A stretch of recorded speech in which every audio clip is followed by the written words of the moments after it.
A paz do Senhor, meus queridos irmãos, eu quero convidar você para nós meditarmos na palavra de Deus. Segunda epístola do apóstolo São João, no versículo 3. Essa carta, a segunda carta de João, ela só tem 13 versículos. Então nós vamos ler o versículo 3, que diz assim a palavra de Deus: a graça, a misericórdia e a paz, da parte de Deus Pai e de Jesus Cristo, Filho do Pai, serão conosco em verdade e em amor. Meus amados irmãos, queridos do Senhor Jesus Cristo, essa carta que João enviou, muitas pessoas dizem que essa segunda carta, foi escrita a uma senhora crente chamada Quíria, que no grego significa senhora. Já outros dizem que João estava se referindo à igreja e os seus membros. Só, meus queridos irmãos, que independente da pessoa que João escreveu essa carta, ou independente da pessoa para a qual João escreveu essa carta, o que nós queremos é o conteúdo da Bíblia, é aquilo que nós lemos. Nós queremos meditar nisso. Aonde João disse no verso 3, a graça, a misericórdia e a paz, da parte de Deus Pai e de Jesus Cristo, Filho do Pai, serão conosco em verdade e em amor. Meus amados irmãos, aqui nós encontramos as 3 colunas do Evangelho. Primeiro, a graça. Segundo, a misericórdia. E terceiro, a paz. Nós vemos aqui que a primeira coluna do Evangelho é a graça. Aí você pode até me perguntar e dizer, irmão Moisés, mas o que é a graça? Graça, meus queridos irmãos, é o favor imerecido de Deus para a humanidade. Entendeu? Paulo, escrevendo aos Efésios, no capítulo 2, versículo 8, Paulo diz, pela graça sois salvos mediante a fé. Isso não vem de vós, é dom de Deus. Veja que pela graça sois salvos. Se não fosse a graça de Deus, nós não estaríamos aqui. Nós nem existiríamos. Pela graça de Deus, nós vivemos, respiramos, andamos, existimos. Pela graça, nós glorificamos a Deus. Pregamos a palavra do Senhor. Falamos em mistério. Pela graça, nós temos a certeza de vida eterna. A graça, meus queridos irmãos, ela nos alcançou e por isso nós somos felizes. A Bíblia diz que nós somos bem-aventurados, porque não vimos e cremos no Senhor Jesus Cristo. E isso é graça. E essa graça tem nos tornado mais do que vencedores em Cristo Jesus. É certo que nós não merecíamos a graça de Deus, porque nós vivíamos no pecado, nós vivíamos dentro da abundância do pecado. E a palavra de Deus disse o seguinte, onde abundou o pecado, superabundou a graça. Paulo escrevendo no capítulo 5 da carta aos Romanos, e o versículo 20, Paulo falou isso. Aí, se nós procurarmos entender melhor, nós vamos ver que nenhum de nós merecíamos a salvação da nossa alma. Nenhum de nós merecíamos. Se fôssemos olhar pela visão de Deus, todos nós estávamos condenados.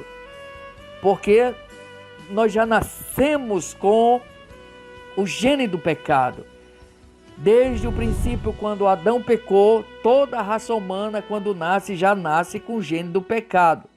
E Deus, com seu amor tão grande, pela sua graça inefável, Ele enviou seu Filho amado, Jesus Cristo, que é a própria graça, para morrer em nosso lugar, para que nós pudéssemos entender o valor do sacrifício de Jesus e pela graça nós entregarmos nossa vida a Ele, para que Ele pudesse perdoar os nossos pecados e nos transformar em nova criatura, como disse o apóstolo Paulo, lá na sua segunda carta aos Coríntios, capítulo 5, versículo 17.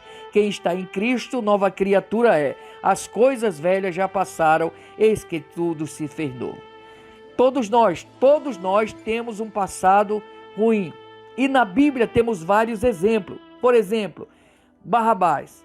A Bíblia diz que Barrabás era um assassino, era um homicida, era um salteador, um sublevador, ou seja, um cara que sempre estava armando motim.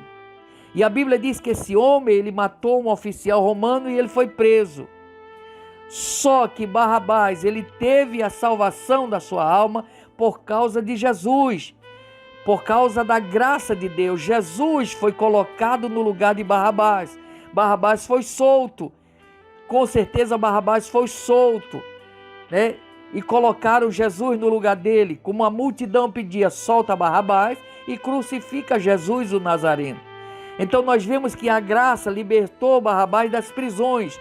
Agora, o intuito de Deus era salvar ele, dar a ele uma nova vida, que ele deixasse de ser ladrão, de ser criminoso e passasse a viver uma vida boa diante da presença de Deus.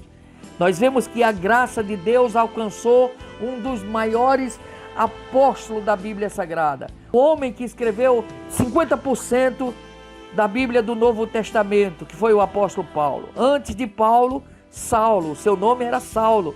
E Saulo era um perseguidor da igreja. Saulo matava, Saulo prendia, Saulo maltratava os crentes. Mas a graça de Deus o alcançou.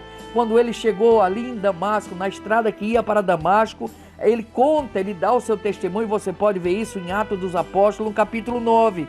Ele diz que o meio-dia brilhou uma grande luz, muito mais forte do que a do sol.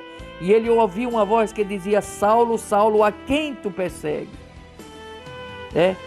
Saulo, Saulo, por que tu me persegues? E ele disse: quem és, Senhor? E a voz disse a ele: eu sou Jesus, a quem tu persegues. Dura coisa é lutar contra os aguilhões, Paulo. Dura coisa é recalcitar contra os aguilhões. Ele disse: o que é que queres que eu faça, Senhor? Se vá, entre na cidade, procure um homem chamado Judas Curtidor, se não me falha a memória, e lá fique lá. E ele foi até essa casa, entrou na rua direita e lá ficou. E Deus mandou Ananias ir lá. Ananias foi, orou por ele. E Deus devolveu a sua visão, que ele havia ficado cego. E ele tornou-se um grande pregador da palavra de Deus. O maior missionário que a história já viu depois de Jesus Cristo foi o apóstolo São Paulo.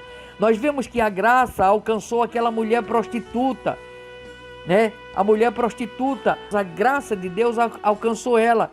Ela ia morrer. Os homens pegaram ela em adultério, levaram ela até Jesus e tentaram pegar Jesus em algum erro. E disseram: essa mulher foi pega no adultério, ela tem que morrer. Pela lei, ela tem que ser apedrejada. Jesus Cristo disse: aquele que não tiver pecado, atire a primeira pedra. Ali a graça libertou aquela mulher. Depois que todos foram embora, nenhuma pedra foi jogada naquela mulher. Jesus perguntou: filha, cadê os teus acusadores? Não te acusaram? Não te maltrataram? Ela disse: não, Senhor. Aí Jesus Cristo disse: nem também eu vou te acusar ou vou te maltratar. Agora vai em paz e não peques mais. A graça alcançou aquela mulher. A graça alcançou a vida daquela mulher que estava prestes a morrer e ser lançada no inferno. Mas Jesus estava ali e a graça do Senhor alcançou. Jesus a perdoou e com certeza aquela mulher tornou-se uma serva de Deus, uma mulher que glorificou o nome do Senhor Jesus. Eu quero dizer para você que está me ouvindo nessa manhã, independentemente da sua situação hoje, eu quero te pedir: deixe a graça de Deus te alcançar. Deixe a graça do Senhor, nosso Deus, te alcançar. Mas como, irmão Moisés, que a graça pode me alcançar? A graça já está sobre você. É simplesmente você abrir o seu coração para Jesus e convidar Ele para Ele entrar no teu coração, fazer morada na tua vida, para que Ele possa dominar a tua vida, para que Ele possa guiar os seus passos, para que Ele possa controlar a tua vida e te conduzir pelos melhores lugares dessa terra. É tão fácil, é tão simples, é só você convidar Ele. Jesus, entra no meu coração, muda a história da minha vida, transforma o meu viver para a glória do teu nome. Independente da situação que você está vivendo, independente do pecado que você pratica, quem sabe esse pecado tem sucumbido à tua alma, tem arrancado tudo quanto é de prazer e de alegria de dentro da tua alma. e você se encontra numa situação calamitosa, você se encontra numa situação triste, você se encontra numa situação de desprezo, mas eu te convido, te peço, convide Jesus, convide a graça de Deus para entrar na tua vida e você verá o quanto Ele fará para a glória do nome dEle, o quantas coisas boas Ele vai fazer na tua vida para a glória do seu santo nome. Convide Jesus, Ele é a graça. Paulo disse no capítulo 2, verso 8 de Efésios, Paulo disse, pela graça sois salvos, mediante a fé. E isso não vem de vós, é dom de Deus. Dá-te pressa. Convida Jesus para entrar na tua alma, na tua vida, enquanto é tempo. Porque depois da morte, segue-se o juízo. E não haverá meios de arrependimento. Não haverá mais como se arrepender. Então convida Jesus hoje para Ele fazer parte da tua vida, para Ele controlar a tua vida, para que você possa ser guiado por Ele, para que receba dele tudo aquilo que for necessário e benéfico para o seu viver. Amém? Deus te abençoe. Querido Deus, em nome de Jesus, abençoe todos os nossos diletos ouvintes. Que a tua graça seja superabundante em cada coração nessa manhã, para a glória do teu nome, Pai. Em nome de Jesus eu te peço e te agradeço, hoje e para todo sempre. Amém. Deus te abençoe e até amanhã, se Deus assim nos permitir.